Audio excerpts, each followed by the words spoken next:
Hello everyone, this is me again, Mrs. Cheng. Welcome back to my channel. For today's video, we are going to make chili crisp with ginger and garlic. I'm sure you will love this recipe as much as my husband loves it. If you are new here on my channel, please comment down below and tell me where you are right now so I can send you a lots of love on the next video. You can also show your support by liking the video and by subscribing to my channel. Thank you and enjoy watching!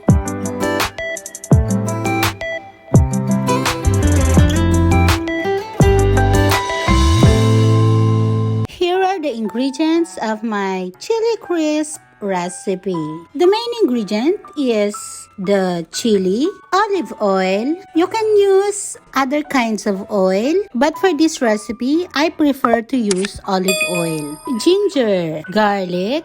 I also add pepper and pork cubes for seasoning and to taste. This recipe is very easy. All we have to do is to fry all the ingredients and wait for it to turn brown, and it will be hot, lovable, and perfect as you.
And look, we're done! It's perfectly spicy, crispy, and tasty chili oil crisp. If you are here in Taiwan and interested to order this chili crisp, just leave a comment and I will be more than willing to contact you personally. I will include the link of my personal FB account in the description box or in the comment section. Again, this is for Taiwan only. If you are new here in my channel, please don't forget to like, comment, and share the video and subscribe to my channel. That's all for today's video. Thanks for watching. Bye!